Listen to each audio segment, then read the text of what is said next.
रूप तेरा मस्ताना, प्यार मेरा दीवाना, भूल कोई हमसे ना हो जाए। Why you always in the mood? Fuck around acting brand new. I ain't tryna tell you what to do, but try to play it cool. Baby, I ain't playing by your rules. Everything was better with a view. Why you always in the mood? Fuck around acting brand new. I ain't tryna tell you what to do, but try to play it cool. Baby, I ain't playing by your rules. Everything was better with a view. Yeah. रूप तेरा मस्ताना, प्यार मेरा दीवाना, भूल कोई हमसे ना हो जाए। रूप तेरा मस्ताना, प्यार मेरा दीवाना, भूल कोई हमसे ना हो जाए। Why you always in the mood? Fuck around acting brand new. I ain't tryna tell you what to do, but try to play it cool. Baby, I ain't playing by your rules. Everything was better with a view. Why you always in the mood? Fuck around acting. তো শুরুতেই একটি fire rescue department দেখানো হয়। এখন কোনো fire alarm বাজেনি, যার কারণে সবাই মজা করে খাবার খাচ্ছিল। আর এখানে আমাদের হ্যান্ডসাম হিরো আছে, যার মুখ এখন দেখানো হয়নি, কিন্তু পরে ঠিকই দেখতে পাবে। তখনই অ্যালার্ম বেজে ওঠে, যার কারণে এরা খাওয়া বাদ দিয়ে এখান থেকে চলে যায়। পরের সিনে আমাদের হিরোইনকে দেখানো হয়, এর নাম হলো সু। সে একজন ডক্টর, আর এখন সু সার্জারি করছে। আফটার সার্জারি সে যখন ফ্রেশ হয়ে তার খাবার খাচ্ছিল, তখনই সেখানে কিছু ফায়ার ফাইটার আসে। আর এইখানে আমাদের হিরো আছে, এর নাম হলো সং। সং সুয়ের দিকে তখন এক নজরে তাকিয়েছিল, আর সুও সঙের দিকে এইভাবেই তাকিয়েছিল, যেন তারা একে অপরকে অনেক কিছু বলতে চায়। আসলে সঙের দাঁতে অনেক ব্যথা করছে, তাই এরা জোর করে সংকে এইখানে এনেছে। কিন্তু সুকে দেখে সং ট্রিটমেন্ট করতে চায় না, সে কিছু না বলেই এখান থেকে চলে যায়। তখন সুও সঙের পেছন পেছন যায়। সু তার সঙ্গে কথা বলতে যাচ্ছিল, কিন্তু সং সুকে ইগনোর করে সেখান থেকে চলে যায়। এরপর সং তার রুমে এসে একটি লাইটারের দিকে এক নজরে তাকিয়েছিল, আর সেখানে সুয়ের একটি ছবিও ছিল। সঙের তখন অতীতের একটি ঘটনা মনে পড়ে, যেখানে সে সুকে দেখতে পায়। সু তখন অনেক ইয়াং ছিল, আর সে তখন হাই স্কুলে পড়তো। তো এদের মধ্যে সম্পর্কটা আসলে কি তা তো সামনে গেলেই জানতে পারবে। যাই হোক, সিন এবার বর্তমানে আসে। তখন সঙের কাছে জুন নামের তার এক সিনিয়র আসে। সঙের দাঁত তখন আগের থেকে অনেক ব্যথা করছিল, তাই জুন তাকে মেডিসিন দেয়। জুন তার সিনিয়র হলেও দুজনের মধ্যে কিন্তু সম্পর্ক অনেক ভালো। এবার পরের দিনের সিন দেখানো হয়। সুকে তার এক সিনিয়র ডক্টর ফোন করে বলে, তোমার পাশের বিল্ডিংয়ে আগুন লেগেছে, সেখানে অনেক মানুষ চোট পেয়েছে, তাই তুমি তাড়াতাড়ি করে সেখানে চলে যাও। তখন আমরা সং এবং তার টিমমেটদেরকেও দেখতে পাই, যারা কিনা তখন সে বিল্ডিংয়ের দিকেই যাচ্ছিল।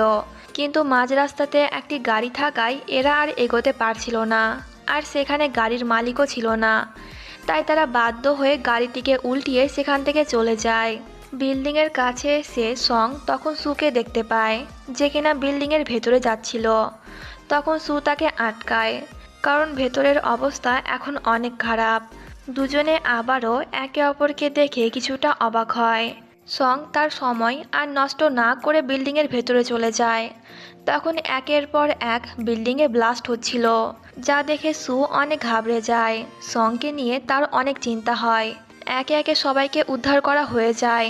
অফিসাররাও বিল্ডিং থেকে বাইরে বেরিয়ে আসে, কিন্তু সং এখনো পর্যন্ত ভেতরেই ছিল, কারণ সে একটি বাচ্চা মেয়ের আওয়াজ শুনতে পাচ্ছিল। জুন তখন সুকে বলে সে যেন বাইরে বেরিয়ে আসে, কারণ তখনও অনেক ব্লাস্ট হচ্ছিল, কিন্তু সং তার কথায় কোনো কান দেয় না। ফাইনালি সং সেই মেয়েটিকে খুঁজে পেয়ে যায়। তখনই সেই রুমে একটি ব্লাস্ট হয়, যা দেখে সু অনেক ভয় পেয়ে যায়। কিন্তু সে যখন দেখে সং আর সেই মেয়েটি বাইরে বেরিয়ে এসেছে, তখন সে একটু হলেও শান্ত হয়। সংকে একাই দেখে সু তার সঙ্গে কথা বলতে যায়, কিন্তু সং আবারও তাকে ইগনোর করে। জুন তখন সঙের ওপর অনেক রেগেছিল, কারণ সে নিজের একটুও পরোয়া করে না। তখন সেখানে একটি ছেলে এসে চেঁচামেচি করে, যার গাড়ি কিনা সং এবং তার টিমমেটরা একটু আগেই উল্টিয়ে দিয়েছিল। ছেলেটি বলে, তোমরা কি জানো আমি কে আর আমার গাড়ির দাম কত? কিন্তু সং তার ধমকে একটুও ভয় না পেয়ে সে ছেলেটিকে তার নাম আর সে এখন যেই ডিপার্টমেন্টে থাকে তার নাম বলে দিয়ে বলে, যা যা করবি করে নে। এই বলে সং তখন তার অ্যাটিটিউড দেখিয়ে সেখান থেকে চলে যায়। আর তার এই অ্যাটিটিউড দেখে সু তো ফিদাই হয়ে যায়।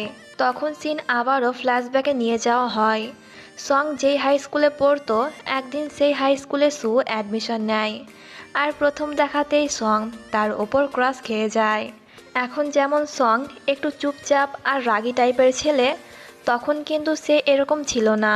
সং আগে অনেক চঞ্চল টাইপের একটি ছেলে ছিল। সে সারাক্ষণ সুকে ফলো করত এবং তাকে পটানোর চেষ্টা করত, কিন্তু সু কোনোবারই পড়তো না। আসলে সু যে শুধুমাত্র সংকে ইগনোর করতো তাই কিন্তু না, ক্লাসের কারোর সঙ্গে সে ঠিক মতন কথা বলতো না। সু সারাক্ষণ একাই থাকতো, কিন্তু সং সারাক্ষণ সুকে তার চোখে চোখে রাখতো। যদি কেউ সুকে বুলি করতো তাহলে সং সুকে প্রোটেক্ট করতো। অনেক দিন ধরে সুয়ের পেছনে ঘোরার পর অবশেষে একদিন সু তার বন্ধু হতে রাজি হয়ে যায়। তখন সং সুকে একটি ক্যান্ডির বক্স দিয়েছিল। এরপর সিন বর্তমানে আসলে আমরা সুকে তার বাড়িতে দেখি। তার আর সঙের হাই স্কুলের কিছু জিনিসপত্র দেখে সুয়ের তখন এই কথাগুলো মনে পড়ছিল, আর সে তখন অনেক স্যাডও ছিল। এইদিকে সঙের বস তার ক্লাস নিচ্ছিল, কারণ সে জুনের কথা শোনেনি আর সেই ছেলেটির দামি গাড়ি উল্টে রেখে দিয়েছিল। কিন্তু সং তার বসের কথায় কোনো কান দেয় না। তখন সেখানে সঙের এক সিনিয়র অফিসার ডিঙো ছিল, যে কিনা সংকে বাঁচানোর জন্য বসকে বোঝায়। এরপর সং সেখান থেকে চলে গেলে ডিঙো তার পেছন পেছন যায়, কিন্তু সং তাকে তেমন পাত্তা দেয় না। ডিংকে দেখে মনে হচ্ছে যেন সে সংকে পছন্দ করে। এরপর হাসপাতালের সিন দেখানো হয়। কয়েকজন ডক্টর আর নার্স তখন সুয়ের নামে গসিপ করছিল যে তার পরিবার অনেক ধনী হওয়ায় সু এই হসপিটালে চান্স পেয়েছে, আর পরিবারের ক্ষমতার কারণে এত তাড়াতাড়ি সুয়ের প্রমোশন হয়ে গিয়েছে। এখানকার প্রায় সবাই সুকে হিংসে করে, কারণ তারা ভাবে যে সুয়ের কোনো ট্যালেন্ট নেই, পরিবারের কারণে সে ডক্টর হয়েছে। তখন সেখানে সু আসে। সু এদের সব কথা শুনেছিল, কিন্তু এখানে সু এদেরকে কিছুই বলে না। এরপর সু যখন তার বাড়ি যাচ্ছিল তখন রাস্তাতে একটি অফিসার তাকে জানায় যে সামনে অ্যাক্সিডেন্ট হয়েছে, তাই গাড়ি নিয়ে যাওয়া যাবে না। সু যেহেতু একজন ডাক্তার, তাই সে কি হয়েছে তা দেখতে যায়। তখন সে সংকে দেখতে পায়। সংকে দেখে সু কয়েক সেকেন্ডের জন্য স্তব্ধ হয়ে যায়। সুয়ের তখন সঙের সঙ্গে কথা বলার অনেক ইচ্ছে করছিল, কিন্তু তখনই সেখানে অ্যাম্বুলেন্স আসে আর সুয়ের সেই রোগীর কথা মনে পড়ে যায়, যার কারণে সে আর সঙের দিকে যায় না। আর তাকে যেতে তখন সঙও দেখে ফেলে। তখন জুনকে দেখানো হয়, যে কিনা একটি সাইডে এসে কারোর সঙ্গে কথা বলছিল। দুজনের কথাবার্তা শুনে মনে হচ্ছে যেন জুন আর এই কাজ করবে না, কারণ এই কাজের বেতন অনেক কম আর জুনের এখন অনেক টাকার প্রয়োজন। এবার পরের দিনের সিন দেখানো হয়। সং জুনিয়র অফিসারদের অনেক কড়া ট্রেনিং নিচ্ছিল, আর যে ঠিক মতন ট্রেনিং করছিল না সং তখন তাদেরকে অনেক বকা দেয়। এত কড়া ট্রেনিং করে সবার অবস্থা খারাপ হয়ে যায়, কিন্তু ভয়ে তারা সংকে কিছুই বলতে পারছিল না। এইদিকে সুকে দেখানো হয়। ইউএসএতে পড়াশোনা কমপ্লিট করে মাত্র কয়েকদিন হয়েছে সু চায়নাতে ফেরত এসেছে, তাই সু তার স্কুলের চারিপাশের এলাকাগুলো ঘুরে দেখছিল। তখন তার আবারও সঙের কথা মনে পড়ে। সঙের সঙ্গে বন্ধুত্ব যখন সুয়ের গভীর হয়ে গিয়েছিল, তখন সঙের সঙ্গে থাকতে সুয়ের অনেক ভালো লাগতো, আর সে তখন সঙের মতনই কিছুটা চঞ্চল হয়ে গিয়েছিল। এসব কথা মনে করে সু আবারও স্যাড হয়ে যায়। পাশেই সঙের বাড়ি, তাই সে সঙের সঙ্গে দেখা করার জন্য সেখানে যায়। এখন যে দরজা খুলল সে হলো সঙের বোন মেয়াও। সুকে দেখে মেয়াও তখন অনেক রেগে যায়। সে বলে, তুমি কেন আবারও ফিরে এলে? তুমি কি ভুলে গিয়েছ অতীতে তুমি সঙের সঙ্গে কি করেছিলে? সং তখন অনেক কষ্ট পেয়েছিল, তাই প্লিজ তুমি আবারও ওকে কষ্ট দিও না। ওর এখন একটি ফিয়ন্সে আছে আর ওরা খুব তাড়াতাড়ি বিয়ে করে নেবে। তখন সেখানে সঙের মা এসে সুয়ের মুখের ওপরে দরজা বন্ধ করে দেয়। এতে সু অনেক কষ্ট পায়।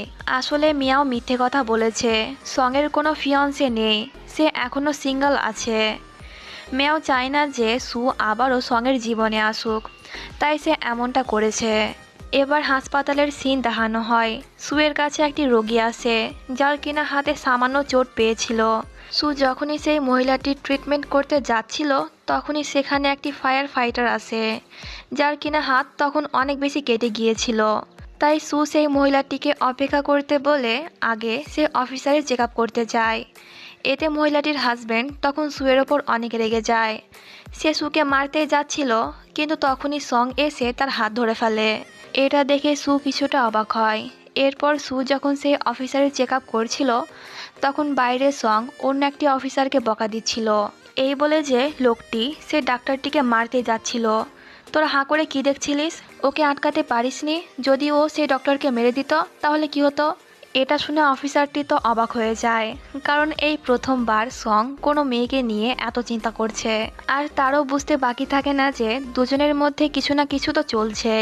এরপর সু তার কেবিন থেকে বাইরে সঙ্গের সঙ্গে দেখা করতে যায় এবং তাকে থ্যাংক ইউ বলে।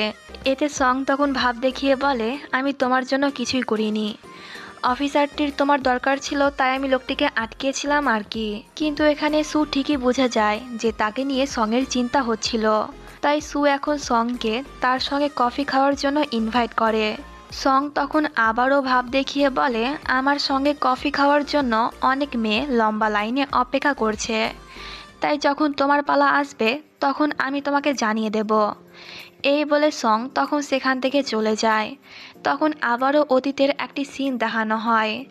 আগে সং স্মোক করত, তখন সু সংকে একটি লাইটার দিয়েছিল যেখানে কিনা তার ছবি ছিল, যাতে করে সঙের যখনই স্মোক করতে ইচ্ছে করবে তখনই সে সুয়ের এই ছবিটি দেখে তার কথা ভেবে স্মোক করা বন্ধ করে দেবে।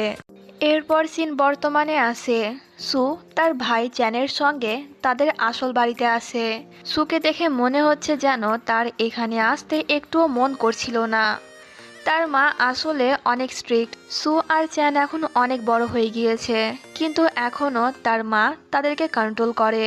তার মা যাই বলে এদের দুই ভাই বোনকে বাধ্য হয়ে তাই করতে হয়। এমনকি তারা তাদের মাকে ভয়ও পায়। তখন এইখানে তাদের কাজিন ব্রাদার সিয়াও আসে। সিয়াও আর সুয়ের সম্পর্ক কিন্তু টম অ্যান্ড জেরির মতন। সিয়াও একটি নতুন বার খুলেছে, তাই সে আজ চ্যান আর সুকে তার বারে ইনভাইট করে।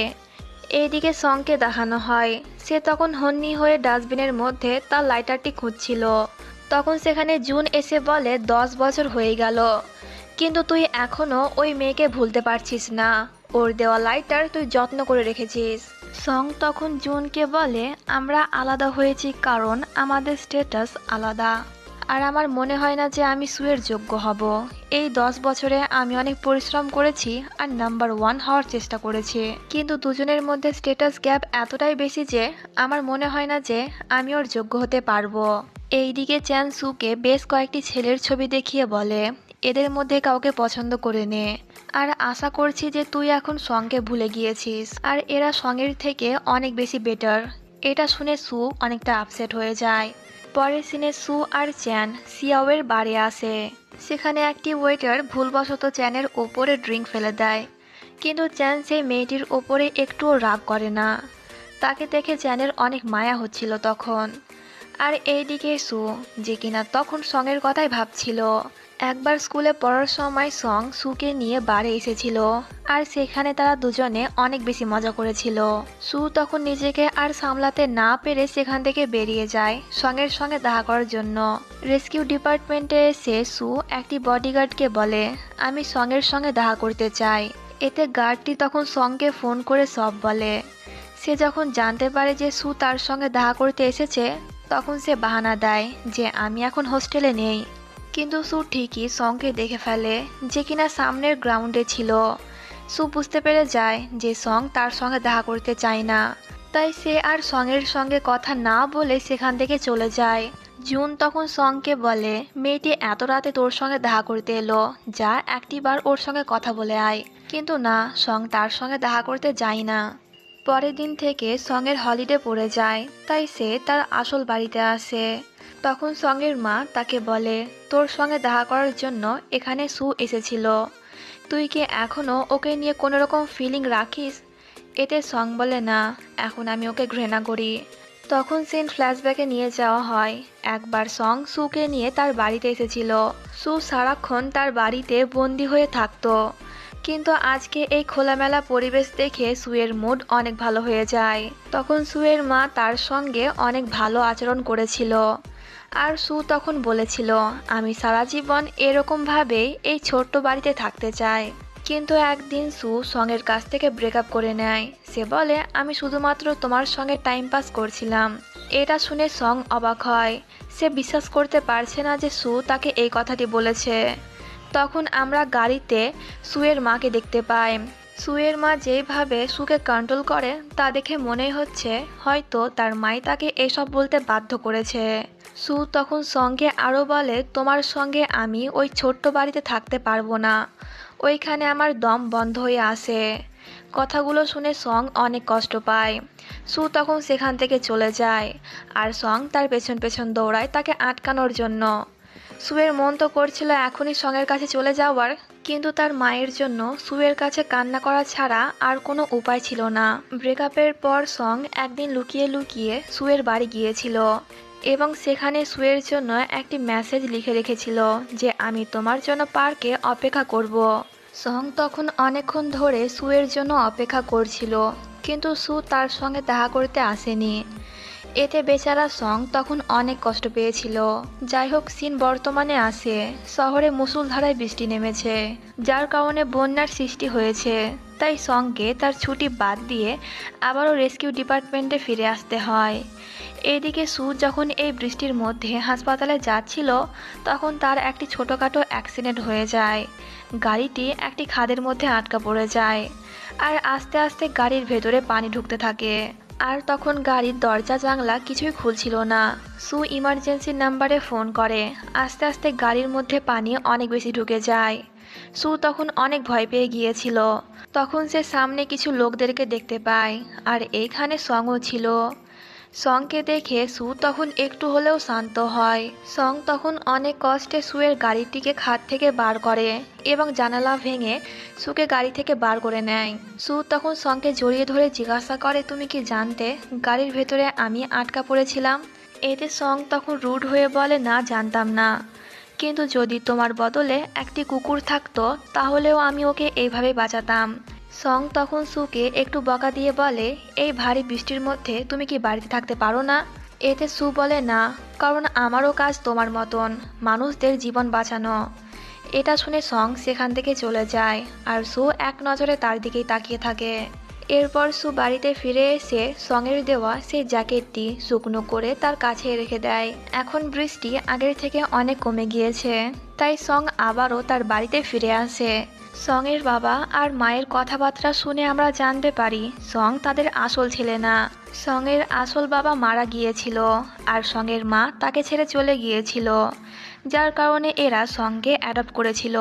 কিন্তু ম্যাওয়ের মা আর বাবা সঙ্গে অনেক বেশি ভালোবাসে, আর এইরকম ভালোবাসা সং তার আপন মায়ের কাছ থেকে কখনোই পায়নি। এইদিকে সু খোঁজ করে জানতে পারে যে সং এখন তার বাড়িতে আছে। তাই সু তার সঙ্গে দেখা করার জন্য সঙের বাড়িতে যায়। গেটের সামনে সুয়ের সঙ্গে সঙের দেখা হয়। সু তখন সংকে বলে, আমি তোমার জ্যাকেট ফেরত দিতে এসেছিলাম, আর আমার জীবন বাঁচানোর জন্য থ্যাংক ইউ। কিন্তু সং এবারও সুয়ের সঙ্গে অনেক খারাপ আচরণ করে। সু তখন সাহস করে বলে দেয়, আমরা কি আবারও ডেট করতে পারি? এতে সং তার মুখের ওপরে বলে দেয় যে না, আমি তোমাকে অনেক আগেই ভুলে গিয়েছি, আর তোমার সঙ্গে ডেট করে আমি আবারও সেরকম কষ্ট পেতে চাই না। এই বলে সং তখন সেখান থেকে চলে যায়। এবার একটি রোড অ্যাক্সিডেন্টের সিন দেখানো হয়। বেশ কয়েকটি গাড়ির এখানে অ্যাক্সিডেন্ট হয়েছে, মানুষজনও বেশ আহত হয়েছে। নিচে নদীতে একটি গাড়ি আটকা পড়েছিল। গাড়ির ভেতরে যে আছে তার অবস্থা আস্তে আস্তে অনেক খারাপ হচ্ছে, আর সে কিছুতেই গাড়ি থেকে বাইরে বেরিয়ে আসতে পারছে না। লোকটির একটি ডাক্তারের অনেক প্রয়োজন, তাই সু অনেক রিস্ক নিয়ে গাড়িতে ওঠে। সু তখন তার ব্যালেন্স হারিয়ে পড়তেই যাচ্ছিল, কিন্তু সং তাকে ধরে ফেলে, যার কারণে সুয়ের বদলে সঙের পিঠ অনেকটা কেটে যায়। এই লোকটির চিকিৎসা করার পর সু সঙ্গে তার সঙ্গে হাসপাতালে আসতে বলে, কিন্তু সং কিছুতেই তার সঙ্গে হাসপাতাল যাবে না। কিন্তু জুন তাকে অনেক বকা দেয় এবং জোর করে তাকে হাসপাতালে পাঠায়। সু তখন সংকে তার জামা খুলতে বলে। সং বলে এইখানে কি কোনো ছেলে ডাক্তার নেই? এতে সু বলে না, সবাই ব্যস্ত। তাই কথা না বলে তাড়াতাড়ি জামাটি খোলো। সং তখন তার জামাটি খুলে দেয়, কিন্তু সে কিছুতেই অজ্ঞান হওয়ার ইঞ্জেকশন নেয় না। তাই সু যখন তার কেটে যাওয়া জায়গাটি সেলাই করছিল তখন সঙের অনেক বেশি কষ্ট হয়। সু বলে রেগুলার চেক আপের জন্য প্রায় তোমাকে হাসপাতালে আসতে হবে। কিন্তু সং বুঝে যায় সু তার সঙ্গে দেখা করার জন্যই এটা বলছে। তাই সং বলে তুমি কি আবারও আমার সঙ্গে টাইম পাস করতে চাও? আর যখন তোমার ইচ্ছে পূরণ হয়ে যাবে তখন তুমি আবারও আমাকে কষ্ট দিয়ে চলে যাবে। সং তখন বলে তুমি যতই বলো না কেন যে তুমি আমাকে ভুলে গিয়েছো, কিন্তু না, তুমি এখনো আমাকে ভুলতে পারোনি। তা না হলে কেউ কি নিজের পরোয়া না করে একটি সাধারণ ভিকটিমকে বাঁচানোর জন্য এমনটা করতে পারে? এতে সং তখন বলে ওঠে, হ্যাঁ আমি এমনটা করি কারণ অতীতে আমি তোমাকে ভালোবেসেছিলাম। এটা শুনে সু তো থমকেই যায়। তখন সেখানে ডিং আসে সংকে নিয়ে। তার তখন অনেক চিন্তা হচ্ছিল, এমনকি সে নিজে সংকে তার জামা পরিয়ে দিচ্ছিল। আর সং সুকে দেখানোর জন্য ডিংকে আটকাচ্ছিল না। এরপর ডিং রুম থেকে বাইরে গেলে সু জিজ্ঞাসা করে, ও কি তোমার গার্লফ্রেন্ড? আর যদি গার্লফ্রেন্ড হয়ে থাকে তাহলে কেন আমাকে আগে বলনি? এতে সং বলে, আমি কেন তোমাকে কৈফিয়ত দেব? 10 বছর আগে তুমি যখন আমার সঙ্গে ব্রেকআপ করেছিলে তখন ব্রেকআপের কারণ তুমি আমাকে বলনি। আর যাওয়ার সময় একটি বারও আমার দিকে ঘুরেও তাকাওনি। সু তখন বলে, তখন আমি ছোট ছিলাম, বাবা আর মায়ের কথা আমাকে বাধ্য হয়ে শুনতে হতো। সু তখন আবারও সঙ্গে তার সঙ্গে ডেট করতে বলে। এতে সং বলে যে একবার ধোকা দিতে পারে সে যে আর দ্বিতীয়বার ধোকা দেবে না এর কোনো গ্যারেন্টি নেই। এই বলে সং তখন সেখান থেকে চলে যায়। আর তার কথাগুলো শুনে সু তখন অনেক বেশি কান্না করে। পরের সিনে সুয়ের কাছে সেদিনকে হওয়া কার অ্যাক্সিডেন্টের সেই লোকটির ব্লাড রিপোর্ট আসে। রিপোর্ট দেখে জানা যাচ্ছে যে লোকটির একটি ছোঁয়াচে রোগ আছে। আর যারা যারা লোকটির রক্ত স্পর্শ করেছিল তাদেরকেও এই রোগ হতে পারে। সুয়ের তখন মনে পড়ে সেদিনকে বেশ কয়েকটি ফায়ার ফাইটার ওই লোকটির রক্ত ছুঁয়েছিল, এমনকি সংও ছুঁয়েছিল। তাই সংকে নিয়ে সুয়ের তখন অনেক বেশি চিন্তা হয়। সে তাড়াতাড়ি রেস্কিউ ডিপার্টমেন্টে ফোন করে সেই অফিসারগুলোকে হাসপাতালে আসতে বলে। এরপর হাসপাতালে এসে এরা তাদের রক্তের পরীক্ষা করে নেয়। 4 জন অফিসারের এই রোগটি হওয়ার সম্ভাবনা বেশি, কিন্তু এখন মাত্র এই রোগের 3টি অ্যান্টিডোট আছে। সু তখন সংকে একটি অ্যান্টিডোট নিতে বলে, কিন্তু সং নিজে অ্যান্টিডোট না নিয়ে তার বাকি 3 কলিগকে অ্যান্টিডোট দিয়ে দেয়। আর এটা যখন সু জানতে পারে তখন তার অনেক চিন্তা হয়। সে তখন অনেক কষ্টে সঙের জন্য একটি অ্যান্টিডোট জোগাড় করে এবং তাড়াতাড়ি করে সেই অ্যান্টিডোট সংকে দিয়ে দেয়। পরের দিন সং তার রুমে জুনের একটি জব ট্রান্সফার সার্টিফিকেট দেখতে পায়। আর এটা দেখে সং তো অবাক হয়। তখন সেখানে জুন আসে। জুন পেপারটি তার কাছ থেকে নিতে যাচ্ছিল, কিন্তু সং তাকে দেয় না। সে বলে, তুমি কেন এখান থেকে যাচ্ছ? রেস্কিউ ডিপার্টমেন্টে অনেক জুনিয়র জয়েন করেছে, আমি কিভাবে একাই ওদেরকে সামলাবো? আর তুমি তো কথা দিয়েছিলে যে আমার সঙ্গে থেকে এই ডিপার্টমেন্টের অনেক উন্নতি করবে। এতে জুন বলে, 5 বছর ধরে এখানে কাজ করছি, এখানকার স্যালারি অনেক কম, পরিবারের কথা ভেবেই আমি এই সিদ্ধান্ত নিয়েছি। এটা শুনে সং চুপ হয়ে যায়। সে জুনের সঙ্গে আর কোনো কথা বলে না। আর এরপর থেকেই সং জুনকে ইগনোর করে। এইদিকে সু আজকেও সিয়াওয়ের বাড়ি যায়। সেখানে তার সঙ্গে রাও নামের একটি মেয়ের পরিচয় হয়। দুজনের মধ্যে তর্ক সৃষ্টি হয় এবং তারা ড্রিঙ্ক করার কম্পিটিশন করে। আর এই কম্পিটিশনে সু জিতে যায়। দুজনেই তখন অনেক বেশি মাতাল ছিল। সুয়ের সঙ্গে চ্যানও ছিল, তাই চ্যান সুকে নিয়ে তার ফ্ল্যাটে যায়। সুকে বেডে শুইয়ে দিয়ে চ্যান তখন রুমের বাইরে সোফাতে ঘুমায় এবং সে পাস্টের কিছু ঘটনা মনে করে। আসলে সু চ্যানের আসল বোন না। ছোটবেলায় সুয়ের বাবা আর মা মারা গিয়েছিল, আর তখন চ্যানের বাবা আর মা তাকে অ্যাডপ্ট করে নিয়েছিল। এবার পরের দিনের সিন দেখানো হয়। সুয়ের ফ্ল্যাটের ওপরের ফ্ল্যাটের একটি বাচ্চার হাত রেলিংয়ে আটকা পড়ে গিয়েছিল, আর ছেলেটি অনেকক্ষণ যাবৎ এইভাবেই ঝুলছিল। তাই সং এবং তার টিমমেটরা ছেলেটিকে উদ্ধার করার জন্য সুয়ের ফ্ল্যাটে আসে। তারা অনেক কষ্টে ছেলেটিকে উদ্ধার করে নেয়। তার হাতে তখন অনেক চোট পেয়েছিল, তাই সু তার হাতে মলম লাগিয়ে দিচ্ছিল। আর সে যখন এই কাজটি করছিল তখন সং বারবার তাকেই দেখছিল। এরপর সং যখন ওয়াশরুমে ছিল তখন এই সুযোগে সু একটি অফিসারের কাছ থেকে সঙের ফোন নাম্বার চায়। অফিসারটির নাম্বার তো দিয়ে দেয়, কিন্তু সে এটা বলে সং যেন জানতে না পারে যে আমি তোমাকে নাম্বারটি দিয়েছি। এতে সু তাকে কথা দিয়ে দেয়। এরপর সং যখন ওয়াশরুম থেকে বেরিয়ে আসে তখন সু তার হাতে মলম লাগিয়ে দেয়, কারণ সঙের হাত একটু কেটে গিয়েছিল। আর সং আবারও সুয়ের দিকে এক নজরে তাকিয়েছিল।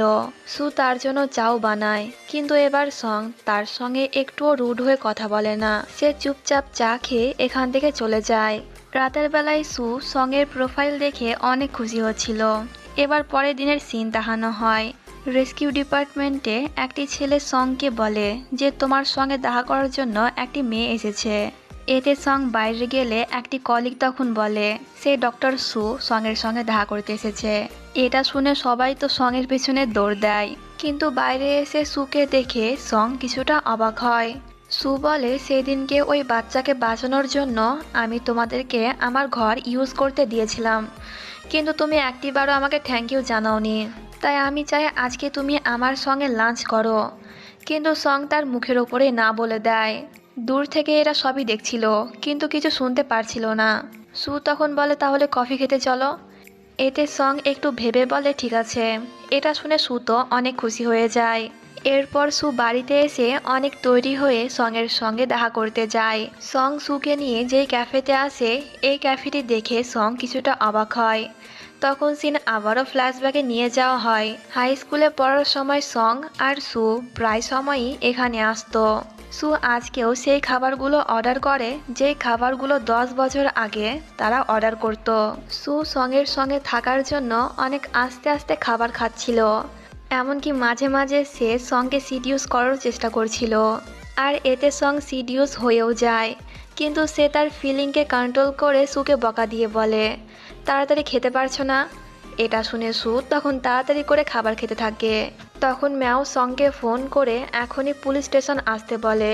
কি হয়েছে তা জানার জন্য সং এক মুহূর্ত দেরি না করে পুলিশ স্টেশন চলে যায়। আর তার সঙ্গে তখন সুও ছিল।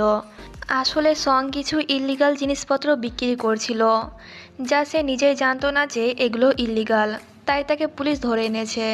আর এখন তাদেরকে অনেকগুলো টাকা ফাইন দিতে হবে। সং তো চিন্তায় পড়ে যায়, কারণ তার কাছে এত টাকা নেই। আর যদি ফাইন দিতে না পারে তাহলে ম্যাওকে জেলে থাকতে হবে। সুয়ের তখন অনেক খারাপ লাগছিল। তার কাছে টাকা থাকার সত্ত্বেও সে সঙের কোনো সাহায্য করতে পারবে না, কারণ তার মা তার ব্যাংক ব্যালেন্স চেক করে। তাই সু সাহায্যের জন্য সিয়াওকে ফোন করে। তার সঙ্গে তখন চ্যানও ছিল। সব কিছু শোনার পর সিয়াও আর চ্যান দুজনেই পুলিশ স্টেশন চলে আসে। চ্যানকে দেখে সং তো অনেক রেগে গিয়েছিল। সে তখন সুকে বলে তুমি তোমার ভাইকে নিয়ে এখান থেকে চলে যাও, তোমাদের সাহায্যের আমার কোনো দরকার নেই। তখন সু সংকে অনেক বোঝায় যে মেয়েটির ভবিষ্যৎ নষ্ট হতে পারে, সে পড়াশোনাতে অনেক ভালো। আর এসব যখন তার মা বাবা জানতে পারবে তখন তাদের অবস্থা কি হবে তুমি একটিবার ভেবে দেখো। অনেকক্ষণ ধরে চিন্তা ভাবনা করার পর সং টাকা নিতে রাজি হয়ে যায়। সে তখন সুকে বলে আমি 3 দিনের মধ্যে তোমাদের টাকা ফেরত দিয়ে দেব। এই বলে সং ম্যাওকে নিয়ে সেখান থেকে চলে যায়। এইদিকে জুন আর তার বাকি টিমমেটরা মিলে একটি মিশনে এসেছে। একটি বিল্ডিংয়ে অনেক আগুন লেগেছে। সবাই তখন প্রাণপণ চেষ্টা করে আগুনটি নেভানোর জন্য। জুন তখন ভেতরেই ছিল। আর ঠিক সেই সময়ে ভয়ঙ্কর একটি ব্লাস্ট হয়, যার কারণে জুনের অবস্থা অনেক খারাপ হয়ে যায়। তাকে হাসপাতালে ভর্তি করা হয়। আর এই খবরটা যখন সং জানতে পারে তখন সে এক মুহূর্ত দেরি না করে হাসপাতালে চলে আসে। জুনের একটি হাত আর অর্ধেক মুখ পুড়ে গিয়েছে, যা দেখে সং অনেক বেশি কান্না করে। নিজের বেস্ট ফ্রেন্ডের এরকম অবস্থা সে দেখতেই পারে না। সঙের তখন অনেক খারাপ লাগে, কারণ সে কয়েকদিন ধরে জুনের সঙ্গে একটাও কথা বলছিল না। সং তখনও অঝরে কান্না করেই যাচ্ছিল, কিন্তু জুন এখনও স্ট্রং ছিল। সে সঙ্গে চুপ করতে বলে। এবার কয়েকদিন পরে সিন দেখানো হয়। জুন এখন প্রায় সুস্থ হয়ে গিয়েছে। নিজের জীবনের পরোয়া না করে অন্যদের জীবন বাঁচানোর জন্য জুনকে সুসম্মানে রিটায়ারমেন্ট দিয়ে দেওয়া হয়। এত ভালো আর সাহসী অফিসারকে বিদায় দিতে গিয়ে সবার চোখেই তখন পানি চলে আসে। সং তো বেশি স্যাড ছিল। জুনের সঙ্গে খারাপ ব্যবহার করার জন্য সং তাকে সরি বলে। এরপর জুন সবাইকে গুড বাই বলে এখান থেকে চলে যায়। এইদিকে সু তার মায়ের জোর করায় জিয়ান নামের একটি ছেলের সঙ্গে ব্লাইন্ড ডেটে এসেছে। সুয়ের যেমন জিয়ানের প্রতি কোনো ইন্টারেস্ট নেই, তেমনি জিয়ানের সুয়ের প্রতি কোনো ইন্টারেস্ট নেই। হয়তো সেও পরিবারের চাপে সুয়ের সঙ্গে ডেটিংয়ে এসেছে। তখন সং সুকে এসএমএস করে যে আমি তোমার টাকা ফেরত দিয়ে দিয়েছি, তুমি চেক করে নিও। এসএমএসটি দেখে সু তখন জিয়ানকে বাহানা দিয়ে চলে যায়, এই বলে যে হসপিটালে একটি এমার্জেন্সি আছে। যাওয়ার সময় সু সংকে এসএমএস করে বলে তুমি কি আজকে আমার সঙ্গে ডিনার করতে আসতে পারবে। এতে সং এক কথায় রাজি হয়ে যায়, আর এটা শুনে সু অনেক খুশি হয়। এরপর সু বাড়িতে আসলে তার মা তাকে জিজ্ঞাসা করে যে জিয়ানের সঙ্গে তার ডেট কেমন গেল। এতে সু সাহস করে তার মাকে বলে দেয় যে আমি অন্য একজনকে পছন্দ করি। সুয়ের মা বুঝতে পেরে যায় যে সু আর অন্য কারো না, সঙের কথাই বলছে। তাই সে তখন সুকে বলে আমাকে আবারও আগের মতন কঠোর হতে বাধ্য করিস না। এতে সুও বুঝতে পেরে যায় তার মা আন্দাজ করে নিয়েছে সে কার কথা বলছে। তখন সিন আবারও ফ্ল্যাশব্যাকে নিয়ে যাওয়া হয়। সু অ্যাব্রড যেতে চাইছিল না, কারণ সে সঙ্গে ভালোবাসে, আর সে এখানে থেকেই সঙের সঙ্গে একই কলেজে পড়তে চায়। তখন তার মা বলেছিল ওই ছেলে ভালো না, একটিও ভালো কলেজে তার অ্যাডমিশন হয়নি, আর তাছাড়া ও আমাদের মতন ধনীও না, কিন্তু তুই যদি ওর জন্য এখানে থাকতে চাস তাহলে আমাদেরকে ছাড়তে হবে। এই বলে তার মা সেখান থেকে চলে যায়। তখন সু অনেক বেশি কান্না করেছিল। তো এটাই হলো কারণ, পরিবারের চাপে সু বাধ্য হয়ে সঙের সঙ্গে ব্রেকআপ করেছিল। সু যখন অ্যাব্রোডে ছিল তখন সং তাকে নিয়ে প্রায় চিঠি লিখত, কিন্তু একটি চিঠিও সু পেত না, কারণ প্রত্যেকটি চিঠি সুয়ের মা পেত, আর সে চিঠিগুলোকে পুড়িয়েও ফেলত। যার কারণে সু কখনো বুঝতে পারেনি যে সং তার জন্য কতটা পাগল হয়ে গিয়েছিল। এবার সিন বর্তমানে আসে। সু তখন এই সমস্ত কথাগুলোই ভাবছিল। এরপর সু সঙের সঙ্গে ডিনার করতে যায়। যেই মেয়ে আগে সঙ্গে একটিবার দেখার জন্য ছটপট করত, আজকে সে একটিবারও সঙের দিকে তাকায়নি। আর এতে সঙেরও বুঝতে বাকি থাকে না যে তার মন খারাপ। তখন সেখানে চেঁচামেচি শুরু হয়ে যায়, কারণ একটি ক্যাফেতে আগুন লেগে গিয়েছে। সং তখন তাড়াহুড়ো করে ক্যাফের ভেতরে যায়। প্রথমে সং একটি সেফকে বাইরে বার করে আনে। এরপর সং আবারও ভেতরে গিয়ে একটি মেয়ের কান্না করার আওয়াজ শুনতে পায়। মেয়েটি আর অন্য কেউ না, রাও।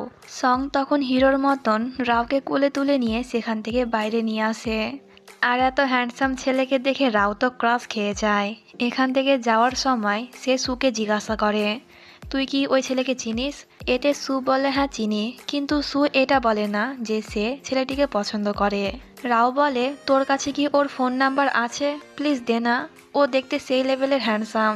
এতে সু রাওকে ফোন নাম্বারটি দিয়ে দেয়, আর রাও তখনই সংকে ফোন করে। রাও বলে হাই, তুমি একটু আগে ক্যাফেতে কালো জামা পরে থাকা যেই মেয়েটির জান বাঁচিয়েছিলে, আমি সেই মেয়েই বলছি। সং বলে তুমি কেমন দেখতে আর কেমন ধরনের জামা পরেছিলে তা আমি লক্ষ্য করিনি। বেচারি রাও, এত বড় ইনসাল্ট। রাও বলে লক্ষ্য করনি, কিন্তু এবার থেকে লক্ষ্য করবে। কালকে কি তুমি আমার সঙ্গে লাঞ্চ করতে যাবে। এতে সং তার মুখের ওপরে না বলে দেয় এবং ফোনটি কেটে দেয়। এটা দেখে সু তখন ভেতর ভেতর অনেক খুশি হচ্ছিল যে সং এখনো কোনো মেয়েকে পাত্তা দেয় না। এরপর সু সিয়াওয়ের বারে এসে তার মায়ের কথা ভেবে রাগে অনেক বেশি ড্রিঙ্ক করে ফেলে। সেখানে চ্যানও উপস্থিত ছিল, কিন্তু সু তার সঙ্গে না গিয়ে ট্যাক্সিতে করে সেখান থেকে চলে যায়। আর জিয়ানও তাকে আটকায় না, সে সিয়াওকে নিয়ে এই ট্যাক্সিকে ফলো করে। সু নিজের বাড়ি না গিয়ে সঙের বাড়িতে আসে এবং সে জোর করে ভেতরে ঢুকে যায়। ম্যাওয়ের কাছ থেকে সে জানতে পারে যে সং আজকে ডেটে গেছে। এটা শুনে সু অনেক রেগে যায়। ইতিমধ্যে সেখানে সংও চলে আসে। সু তখন রাগে সংকে মারতে শুরু করে যে তুমি কেন অন্য মেয়ের সঙ্গে ডেট করতে গিয়েছিলে। আমি কি করব, যারা আমাকে ছোট থেকে মানুষ করেছে তাদের কথা অমান্য করতে পারছি না, আর তোমাকেও ভুলতে পারছি না, কারণ আমি তো তোমাকে অনেক ভালোবাসি। তোমাকে সারা জীবনের মতন পাওয়ার জন্য অনেক পরিশ্রম করছি, যাতে আমাকে কারোর উপর নির্ভরশীল না হতে হয়। আমি তোমাকে পাওয়ার জন্য কত কী না করছি, কিন্তু তুমি একটিবারও আমার সঙ্গে ভালোভাবে কথাও বলো না। বুঝতে কেন পারছো না যে সেদিনকে আমি বাধ্য ছিলাম। এই বলে সু তখন অনেক বেশি কান্না করতে থাকে, আর সে অনাবরত সংকে মেরেই যাচ্ছিল, আর সং চুপচাপ তার এই কথাগুলো শুনছিল। সু তখন রাগের মাথায় এটাও বলে দেয় যে আমি আর কখনোই তোমার সঙ্গে দেখা করতে আসবো না। সিয়াও আর সুয়ের কান্না সহ্য করতে না পেরে জোর করে সুকে এখান থেকে নিয়ে চলে যায়। তখন সঙ্গও সেখানে বসে বসে অনেক কান্না করে। হঠাৎ করে তার কি যেন মনে হয়, সে সুয়ের পেছনে দৌড় দেয়, কিন্তু অনেক দেরি হয়ে গিয়েছিল। সু তখন সেখান থেকে চলে গিয়েছিল। তখন সিন আবারও ফ্ল্যাশব্যাকে নিয়ে যাওয়া হয়। সেই দিনকে সং সুয়ের জন্য যে মেসেজটি লিখেছিল সেটা সু দেখতে পায়নি, কারণ চ্যান সেই মেসেজটি মুছে দিয়েছিল। আর বেচারা সং এটাই ভাবছিল যে সু ইচ্ছে করে তার সঙ্গে দেখা করতে আসেনি। সিন বর্তমানে আসে। সং ঠিক করেছে এখনই সে সুয়ের সঙ্গে দেখা করবে এবং দুজনের মধ্যে যে ভুল বোঝাবুঝির সৃষ্টি হয়েছে তা শেষ করে সুকে একটি সুযোগ দেবে। সং তখনই সুকে ফোন করে বলে, আমি তোমার ফ্ল্যাটের নিচে তোমার জন্য অপেক্ষা করছি। এটা শুনে সু খুশি হয়ে তাড়াতাড়ি করে নিচে আসে এবং সংকে নিয়ে তার ফ্ল্যাটে আসে। সং বলে, কালকে তুমি বলেছিলে যে আমার সঙ্গে আর কখনোই দেখা করবে না, কিন্তু তখন তুমি মাতাল ছিলে, তাই এখন বলো কথাটি কি তুমি মন থেকে বলেছিলে? এতে সু চুপ থাকে। সং বলে, তুমি যদি আবারও আমার সঙ্গে রিলেশনে আসতে চাও তাহলে আমি তোমাকে কথা দিচ্ছি কখনোই তোমাকে ধোকা দেব না আর তোমাকে ছেড়ে যাব না, কিন্তু তুমি কি তোমার পরিবারের অবাধ্য হয়ে আমার সঙ্গে থাকবে? সু তখনও চুপ ছিল, তাই সং বলে, আমি তোমাকে লাস্ট একটি অপশন দিচ্ছি, হয়তো আমার সঙ্গে প্যাচআপ করে নাও, নইলে তোমার বাবা আর মায়ের কথা মতন চলো। এই বলে সং সেখান থেকে চলে যায়। সু তখন অঝরে কান্না করে যায়। তার ফ্যামিলি আর সং দুজনের মধ্যেই সে কাউকে ছাড়তে চায় না। এরপর রেস্কিউ ডিপার্টমেন্টের সিন দেখানো হয়। আজকে জুনের বদলে অন্য একটি অফিসার জয়েন করবে। অফিসারটি অনেক রিচ, তাই এরা গসিপ করে ধনী পরিবারের ছেলে হওয়ার সত্ত্বেও সে কেন সামান্য এই জব করছে। এতে একজন বলে হয়তো তার অ্যাডভেঞ্চার করার অনেক শখ, কিন্তু সে যখন সঙের পাল্লায় পড়বে তখন সে এই জব ছাড়তে বাধ্য হবে। আর এই অফিসার অন্য কেউ না, জিয়ান, যার সঙ্গে সু সেদিনকে ব্লাইন্ডারে গিয়েছিল। পরের সিনে চ্যানকে দেখানো হয়। সে তখন অনেক স্যাড ছিল, কারণ এত বড় হয়ে যাওয়ার সত্ত্বেও তার মা এখনও তাকে কন্ট্রোল করে। চ্যানকে তার মায়ের কথায় উঠতে বসতে হয়। নিজস্ব কোনো স্বাধীনতাই তার কাছে নেই, তাই এই দুঃখে সে অনেক ড্রিঙ্ক করে ফেলে। বাড়ি যাওয়ার ক্ষমতা তার ছিল না, তাই সে অনলাইনে একটি ড্রাইভার বুকিং করে। তখন সেখানে জি নামের একটি মেয়ে আসে। মনে আছে সেদিনকে সিয়াওয়ের বারে এই মেয়েটি ভুলবশত চ্যানের ওপর ড্রিঙ্ক ফেলে দিয়েছিল। নিজের পড়াশোনার খরচ চালানোর জন্য জি অনেক বেশি পার্ট টাইম জব করে। এরপর জি চ্যানকে তার বাড়ি পর্যন্ত ছেড়ে দেয়।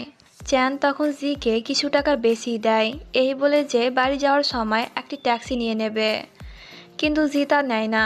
সে তার বাইসাইকেলে করে সেখান থেকে চলে যায়। পরের দিনের সিন দেখানো হয়। রাও বারবার সংকে ফোন করে। সং তখন বিরক্ত হয়ে রাওকে বলে দেয়, আমি জানি তুমি সুয়ের বান্ধবী, কিন্তু তুমি কি এটা জানো সু আমার ফার্স্ট লাভ? এটা শুনে রাও তো অনেক বেশি অবাক হয়ে যায়। সে তখনই সুয়ের সঙ্গে দেখা করতে যায় এবং তাকে জিজ্ঞাসা করে, এটা কি সত্যি যে তোরা অতীতে ডেট করেছিলিস? এতে সু বলে, হ্যাঁ, আর এখনও আমি ওকে ভালোবাসি। রাও বলে, তাহলে কেন তোরা এক হচ্ছিস না? এতে সু বলে, আমি এখনও ওর যোগ্য হইনি, যখন যোগ্য হয়ে যাব তখন আবারও আমি ওর কাছে ফিরে যাব। এইদিকে সং অফিসারদের ট্রেনিং নিচ্ছিল। এত কড়া ট্রেনিং করতে গিয়ে বেচারা জিয়ানের অবস্থা খারাপ হয়ে যায়, কিন্তু সে নিজেকে প্রমাণ করার জন্য অনেক কষ্টে এই ট্রেনিং শেষ করে। যা দেখে সং বুঝতে পারে যে জিয়ান এত সহজে হার মানার ছেলে না। এইদিকে সুয়ের মা সুয়ের সঙ্গে দেখা করতে আসে। সু তখন সাহস করে তার মাকে বলে, আমি কি একটু স্বাধীনতা পেতে পারি না? এতে তার মা বলে, না, আমাদেরকে ছাড়া তুই অচল, আমাদের জন্যই তুই ডাক্তার হয়েছিস, এত দামি ফ্ল্যাট আর লাক্সারি গাড়ি পেয়েছিস। কথাগুলো শুনে সু তখন অনেক বেশি কষ্ট পায়। এরপর সংকে দেখানো হয়। সং তখন স্যাড ছিল, কারণ হঠাৎ করেই আজকে তার বাবার কথা মনে পড়েছে। তখন সিন ফ্ল্যাশব্যাকে নিয়ে যাওয়া হয়। সুয়ের বাবা ও মায়ের কোম্পানির কয়েকজন লেবারকে বিনা কারণে ফায়ার করে দেওয়া হয়েছিল, এমনকি তাদেরকে স্যালারিও দেওয়া হয়নি, যার কারণে লেবাররা অনেক ক্ষেপে গিয়েছিল।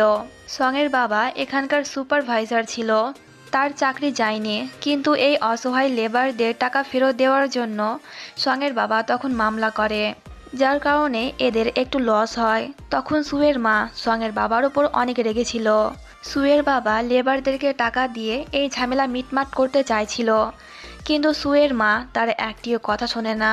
এইদিকে সঙের মা একটি খারাপ মহিলা ছিল, সে রোজ রাতে বারে গিয়ে মজা করত। কিন্তু সঙের বাবা ছিল অনেক ভালো মানুষ। সঙের মা যে এইসব করে বেড়ায় তাতে এর কষ্ট তো হয়, কিন্তু সে কখনোই তার ওয়াইফকে বকা দেয় না। পরের দিন সঙের বাবা যখন অফিসে যায় তখন সে জানতে পারে যে তাকে ফায়ার করে দেওয়া হয়েছে। আর এটা যখন সঙের মা জানতে পারে তখন সে সং এবং তার বাবাকে ছেড়ে অন্য একটি ধনী লোককে বিয়ে করে তার সঙ্গে চলে যায়।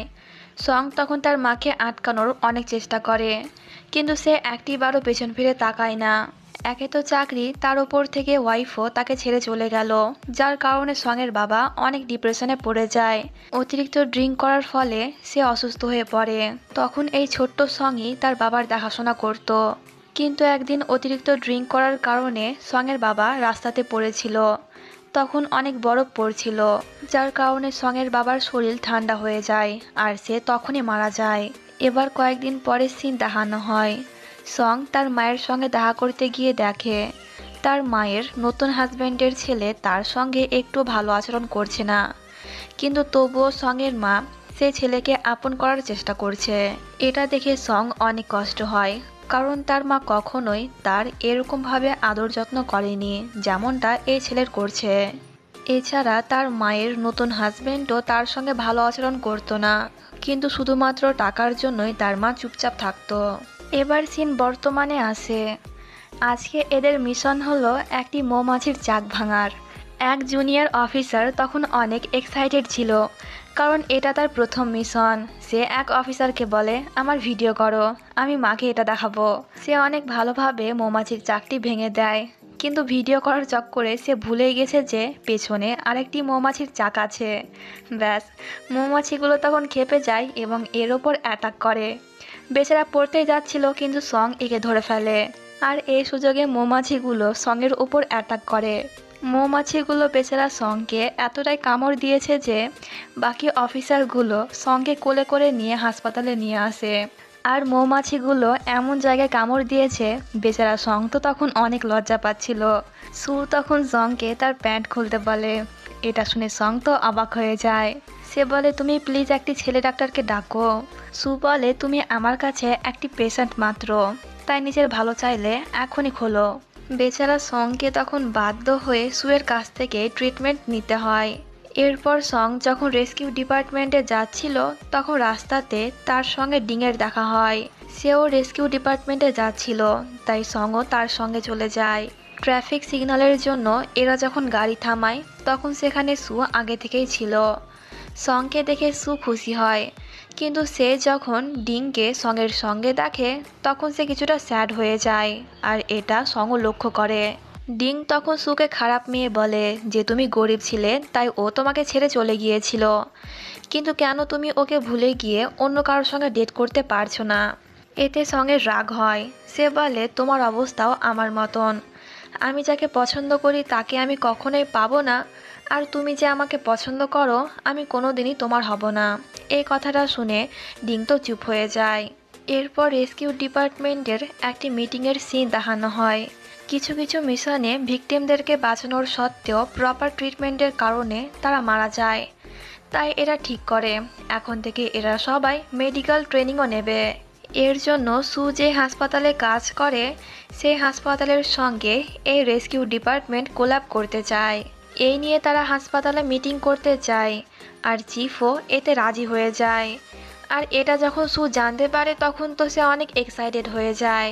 সে তাড়াতাড়ি তার নাম সাবমিট করে দেয়, কারণ এই বাহানায় সে সঙের সঙ্গে সারাদিন থাকতে পারবে। জিয়ান যখন সুকে দেখে তখন সে কিছুটা অবাক হয়, আর সে এটাও লক্ষ্য করে। সময় পেলেই সু এক নজরে সঙের দিকেই তাকিয়ে থাকে। জিয়ান তখন সুকে জিজ্ঞাসা করেই ফেলে, তুমি কি সঙকে পছন্দ করো? এতে সুও তখন হ্যাঁ বলে দেয়। এরপর থেকে স্টার্ট হয় সবারই ট্রেনিং। সং এদেরও অনেক কড়া ট্রেনিং নেয়।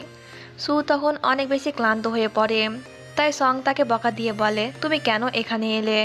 হাসপাতালে থাকতে পারতে না? সু তখন বলে, আমি এখন আগের মতন আর কমজোরি নেই, আর তাছাড়া আমাকে নিয়ে কি তোমার চিন্তা হচ্ছে? এতে সং রুড হয়ে বলে, একদমই না। এরপর চ্যানকে দেখানো হয় হঠাৎ করে তার জিয়ের কথা মনে পড়ে। সে তখন জিয়ের বায়োডাটা তার অ্যাসিস্ট্যান্টকে দিয়ে বলে এর জন্য একটি জব খোঁজো। এরপর জিকে দেখানো হয় জিয়ের সঙ্গে তখন ম্যাও ছিল। এখান থেকে আমরা জানতে পারি এরা দুজনে বেস্ট ফ্রেন্ড আর সঙ্গে রুমমেটও। জি যেহেতু দেখতে সুন্দর তাই ম্যাও তাকে বলে তুই লাইভ স্ট্রিমিং কর, এতেও অনেক টাকা পাওয়া যায়। এবার রেস্কিউ ডিপার্টমেন্টের সিন দেখানো হয়। আজকে সু এদেরকে ট্রেনিং দেবে, এর জন্য একটি ছেলের তার প্রয়োজন। সবাই তখন জোর করে সঙ্গে পাঠিয়ে দেয়, কারণ তারাও জানতো যে দুজনে একে অপরকে অনেক পছন্দ করে। সু যখন সবাইকে বোঝাচ্ছিল তখন সং এক নজরে তার দিকেই তাকিয়েছিল। ট্রেনিংয়ের একটি পর্যায়ে আরেকজনকে লাগবে। এত হট একটি ছেলেকে দেখে মেয়েরা তো খুশি হয়ে তার কাছে আসছিল, কিন্তু সু এদেরকে আটকিয়ে একটি ছেলেকে আসতে বলে, কারণ সে চায় না সে ছাড়া অন্য কোনো মেয়ে সঙ্গে টাচ করুক। যাই হোক, ট্রেনিংয়ের শেষে সং লজ্জা পেয়ে এখান থেকে চলে যায়। পরের সিনে সু যখন জিমে এসে রানিং করছিল তখন সেখানে সংও এসে রানিং করে। সং একটু স্পিড বাড়িয়ে রানিং করছিল, যা দেখে সুও তার স্পিড বাড়িয়ে নেয়। এইভাবে সং যতবারই তার স্পিড বাড়ায় সুও ঠিক ততবারই তার নিজেরও স্পিড বাড়ায়, যার কারণে একটি পর্যায়ে সুয়ের পায়ে অনেক ব্যথা করছিল। তাই সং তখন সুয়ের পায়ে ম্যাসাজ করে দেয়। সং যখন এইদিকে ঘোরে তখন সে দেখে কয়েকজন অফিসার এক নজরে এদের দিকেই তাকিয়ে আছে। এত রোমান্টিক একটি সিন দেখে এদের চোখের পলক যেন পড়ছেই না, কিন্তু এদের নজর যখন সঙ্গে রাগী মুখের দিকে যায় তখন এরা যে যার কাজে লেগে পড়ে। আর এই সুযোগে সু লজ্জা পেয়ে এখান থেকে দৌড় দেয়। এইদিকে চ্যান আর জিকে দেখানো হয় চ্যান তাকে একটি আর্ট গ্যালারিতে জব পাইয়ে দিয়েছে, এর জন্য জি চ্যানের ওপর অনেক কৃতজ্ঞ। এরপর একটি বাস অ্যাক্সিডেন্টের সিন দেখানো হয়। বাসটি এমন একটি জায়গাতে থেমেছিল যদি একটুও নড়াচড়া হয় তাহলে বাসটি নিচের খাতে পড়ে যাবে। তখন একটি ছেলে নিজের পরোয়া না করে একে একে প্রায় সবাইকেই বাস থেকে বার করে দেয়, কিন্তু একটি পর্যায়ে বাসটি নিচে পড়ে যায়। বাসের মধ্যে তখনও সেই ছেলেটি আর কয়েকজন প্যাসেঞ্জার ছিল। ইতিমধ্যে সেখানে রেস্কিউ ডিপার্টমেন্টের অফিসারও চলে আসে। একে একে সবাইকে উদ্ধার করা হয়ে যায়। সু এবং তার বাকি টিমমেটরা তখন সে আহত ব্যক্তিদের ট্রিটমেন্ট করছিল, কিন্তু সেই ছেলেটি অনেক নিচে পড়েছিল আর তার অবস্থাও অনেক খারাপ। তাই সু নিচে যাওয়ার কথা বলে, কিন্তু সং তাকে একাই ছাড়ে না, সেও সুয়ের সঙ্গে নিচে যায়। এরপর সু ছেলেটির ট্রিটমেন্ট করে নেয় এবং তাকে ওপরে ওঠানোর পর অ্যাম্বুলেন্সে করে হাসপাতালে নিয়ে যাওয়া হয়। এই মিশনের পর রেস্কিউ ডিপার্টমেন্টের অনেক নাম হয়। সবাই তখন সং-এর ইন্টারভিউ নিতে চাইছিল, কিন্তু সং ছিল ক্যামেরা সাই। তাই সে সুকে এখানে নিয়ে এসে বলে আমার থেকে বেশি কাজ তো ডক্টর সু করেছে, ডক্টর সু না থাকলে হয়তো কয়েকজন ওইখানেই মারা যেত। এই বলে সং সেখান থেকে চলে যায়। পরের সিনে জিয়ান সং-এর সঙ্গে কথা বলছিল। সে বলে ফায়ার রেস্কিউ ডিপার্টমেন্টে একটি গসিপ চারিদিকে ছড়িয়ে গিয়েছে যে সু একজন অফিসারকে পছন্দ করে ফেলেছে। আমার তো মনে হয় সু আমাকেই পছন্দ করেছে, কারণ আমি অনেক হ্যান্ডসাম, কুল, আর সুয়ের মতন সিরিয়াস মেয়েদেরকে আমারও অনেক ভালো লাগে। তাই ভাবছি ওকে একটি সুযোগ দেব। এতে সং তখন জেলাসি হয়ে বলে ফেলে তুমি এটি করতে পারবে না, কারণ আমি সুকে অনেক পছন্দ করি। এটা শুনে জিয়ান তো অবাক, তার সঙ্গে সে অনেক খুশিও হয়, কারণ সে সঙ্গের মুখ থেকে এই কথাটি বার করতে চেয়েছিল, যেটি আজ জেলাসি হয়ে সং তাকে বলেই দিয়েছে। পরের সিনে সং আর জিয়ান তাদের অফিসে বসে কফি খাচ্ছিল। সং তার কফি কাপটিকে এখানে রেখে একটু সাইডে গেলে তখনই সেখানে সু আসে, আর সামনে কফি দেখে সু কিছু না ভেবে সেটিকে খেয়ে ফেলে, যা দেখে সং আর জিয়ান দুজনে হাঁ করে তার দিকেই তাকিয়ে থাকে। সং তখন সুয়ের জন্য কফি বানিয়ে তাকে দেয়, আর সং আগে যে কাপে কফি খাচ্ছিল সেই কাপেই কফি খায়, যা দেখে জিয়ান তো হেসে ফেলে, কারণ এখানে ইনডাইরেক্টলি তাদের কিস যে হয়ে গেল। যাই হোক, পরের সিনে এরা যখন ট্রেনিং করছিল তখন এরা ভুলবশত সুকে ভিজিয়ে দেয়। সুয়ের যাতে ঠান্ডা না লেগে যায় তাই সং তাকে তার জামা পরতে দেয় এবং সে নিজেই সুয়ের চুল শুকিয়ে দেয়। তখন দুজনেরই হাই স্কুলের একটি ঘটনা মনে পড়ে। একবার তারা বৃষ্টিতে ভিজে গিয়েছিল আর সং সুকে নিয়ে তার বাড়িতে এসেছিল। তখনও সং ঠিক এরকমভাবেই সুয়ের চুল শুকিয়ে দিয়েছিল, আর সেখানে তারা ফার্স্ট কিসও করেছিল। এরপর সিন বর্তমানে আসে। সু বলে আমরা কি আবারও রিলেশনশিপে আসতে পারি না। এতে সং আবারও তাকে না বলে দেয় যে তুমি আমার অতীত ছিলে, আর আমি আমার অতীত ভুলে গিয়ে এখন সামনে এগোতে চাই। এটা শুনে সু অনেক রেগে যায়। সে বলে আমি তোমার জন্য কত কি না করছি, কিন্তু তুমি বারবার আমাকে তোমার কাছ থেকে দূরে ঠেলে দিচ্ছ। এই বলে সু তখন সেখান থেকে চলে যায়। আজকে এদের এই রেস্কিউ ডিপার্টমেন্টের শেষ দিন, তাই সবাই মিলে একসঙ্গে ডিনার করে। এদের মধ্যে একজন ডক্টর জিজ্ঞাসা করে সঙ্গে সে কেন এখনো পর্যন্ত সিঙ্গেল আছে। এদের মধ্যে তখন একজন অফিসার বলে ওঠে কারণ আমাদের বস 10 বছর ধরে তার ফার্স্ট লাভের অপেক্ষা করছে। এটা শুনে এরা তো অবাক হয়ে যায়। ডিনার শেষে সু সঙ্গের সঙ্গে দেখা করতে যায়। সং তখন অনেক রেগেছিল, আর সে আবারও সুয়ের সঙ্গে রুড হয়ে কথা বলে। এতে সু অনেক কষ্ট পায়। সে রাগের মাথায় এটা বলে ফেলে যে আমি তোমার সঙ্গে আর কখনো দেখা করব না। সং তখন বলে ঠিক আছে, গুড বাই। এই বলে সং সেখান থেকে চলে যায়। আর সু সেখানে দাঁড়িয়ে দাঁড়িয়ে অনেকক্ষণ ধরে কান্না করে। এখান থেকে যাওয়ার আগে সু পুরো রেস্কিউ ডিপার্টমেন্ট ঘুরে দেখছিল। সঙের লকারের কাছে সু সেই লাইটারটি দেখতে পায় যেটা হাই স্কুলে সু সংকে দিয়েছিল। এটা দেখে সু খুশি হয় যে তার দেওয়া জিনিসটি সং এখনো যত্ন করে রেখেছে। এরপর এদের যাওয়ার সময় হয়ে যায়। সবাই এদেরকে বিদায় জানায়, কিন্তু সং নিচে নামে না। সে দূর থেকেই সুকে দেখে। আর এখানেই পার্ট 1 শেষ করছি। কমেন্ট করে জানিও কিন্তু ড্রামাটি তোমাদের কেমন লাগছে। তো দেখা হচ্ছে নেক্সট পার্টে। টাটা।